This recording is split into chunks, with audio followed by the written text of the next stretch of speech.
Assalamualaikum warahmatullahi wabarakatuh. Alhamdulillah wassalatu wassalamu ala Rasulillah wa ala alihi wa sahbihi wa man walah amma ba'd. Rabbi shrah li sadri wa yassir li amri wa hlul 'uqdatam min lisani yafqahu qawli. Kita kembali lagi di pembahasan tentang hak-hak persaudaraan, hak-hak persahabatan. Fi huquqis suhbah. Di pertemuan ini kita akan bahas hak yang keempat, kelima, dan keenam, melanjutkan yang sudah kita eh, pelajari di pertemuan lalu. Hak yang keempat ini masih tentang menutupi aib saudara.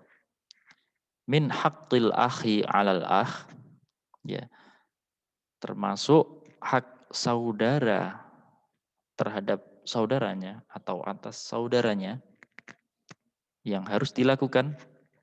Allah yang zuro ila zallatin sabaqat, hendaknya seseorang tidak memandang khilaf, kesalahan, perbuatan buruk sahabatnya yang telah berlalu.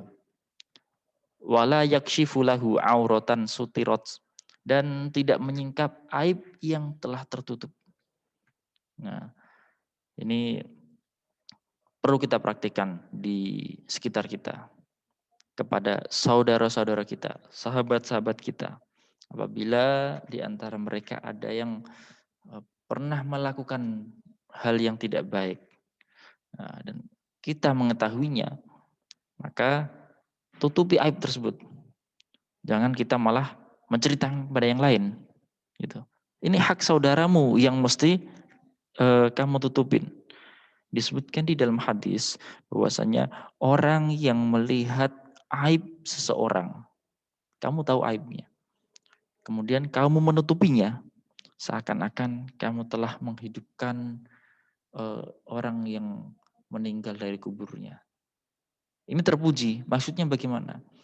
Seakan-akan kamu telah orang kalau punya aib itu kan, dan apa namanya, orang kalau punya aib itu kan dia eh, seakan tidak dipandang lagi, kehormatannya itu enggak eh, tidak ada di tengah-tengah sekitarnya, di tengah-tengah lingkungannya. Tapi kalau kamu mau dan bisa menutupi aib dia, seakan-akan kamu menghidupkan kehormatannya lagi. Ini hal terpuji. Tutupin keburukannya sehingga dia tetap akan terhormat, menghidupkan kamu, seakan-akan menghidupkan kehormatan dia, menghidupkan dia. Disebutkan juga oleh para ulama bahwasanya orang yang tidak menutupi aib saudaranya, orang yang tidak menutupi aib saudaranya, maka dia telah membuka terbukanya aib sendiri. Kalau sebagaimana saudara kamu melakukan keburukan, hal itu tidak terlepas juga dari kamu akan juga melakukan keburukan. Karena kamu pun dan dia bukan orang yang maksum. Sebagaimana dia melakukan keburukan, bisa juga hal itu nempel atau dilakukan diri kamu sendiri gitu. Kemudian yang kelima, min haqqil akhi alal termasuk hak-haknya atau haknya saudara atas saudara, alla yu'ayyirahu bizambin wala ghairih. Hendaknya seseorang tidak mencela saudaranya sebab dosa yang dilakukan atau yang lainnya. Dosa jelas hal itu hal tercela. Enggak boleh kita mencela, mengolok-olok, mencaci apa yang telah dia lakukan. Kalau selain dosa apa? Misal contoh dia punya cacat atau dia punya hal yang kekurangan. Bukan dosa tapi dia punya kekurangan secara fisik misal. Kamu mencelanya, enggak boleh ini. Haknya saudara terhadap saudara itu tidak boleh mencaci, mencela. Fa innal mu'ayyarata taqta'ul wudda au tukaddiru safa'ah au tukaddiru safa'ah.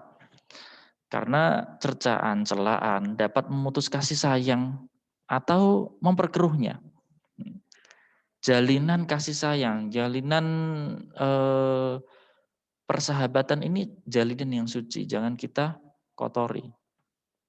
Kalau seandainya ada satu di antara kedua belah pihak yang mencela, berkata nggak baik, berkata yang menyakiti hatinya, ini akan memperkeruh bersihnya, sucinya persahabatan ini. Itu. Persahabatan itu sesuatu yang terpuji. Persaudaraan itu fitrah, apa namanya? Ya, manusia, al-muslim, akhul muslim. Seorang muslim terhadap saudara muslimnya, terhadap orang muslim lainnya itu adalah saudara. Maka tidak boleh kita mencela, mencacinya. Nah, disebutkan oleh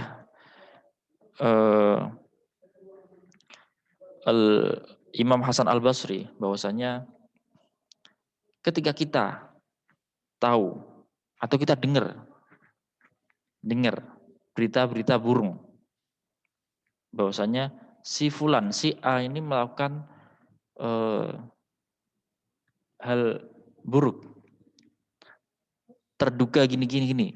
Jangan kita langsung menghakimi dia, jangan kita mencerca dia, mencela, berkata buruk, langsung kita bersuudzon sama dia.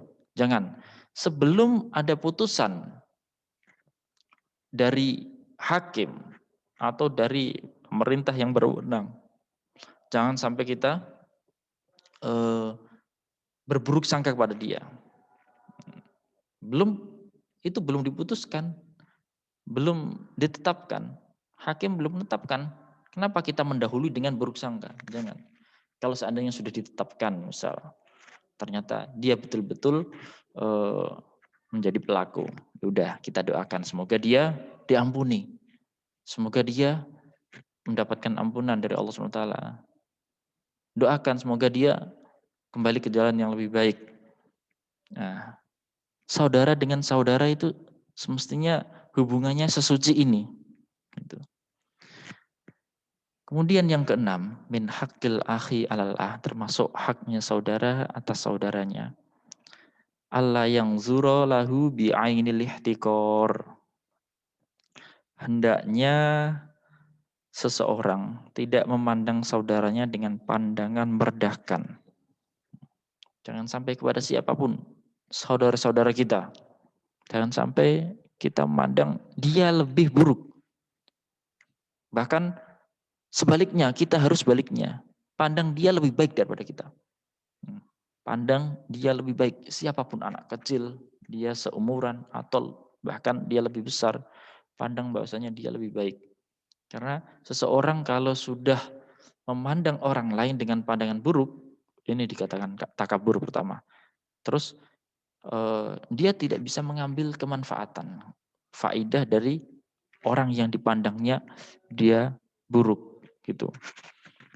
Apalagi kepada seorang guru misal. Jangan sampai kita memandang seorang guru, seorang ulama dengan pandangan buruk. Imam Nawawi saja, Imam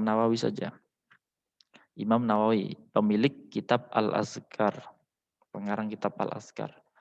Beliau itu punya rutinitas setiap harinya ketika mau berangkat belajar. Ketika mau berangkat belajar, beliau itu selalu bersedekah.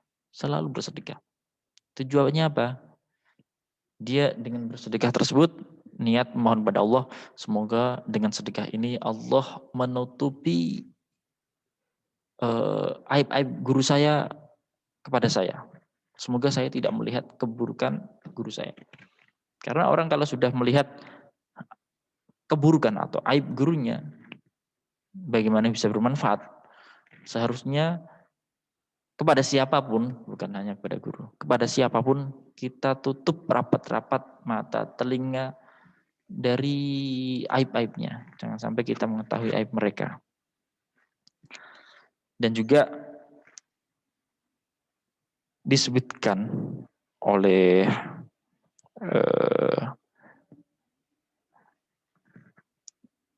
para guru, para ulama, bahwasanya orang yang memandang saudaranya atau orang lain dengan pandangan hina, maka dia akan mendapatkan balasan tersebut dengan dipandang hina.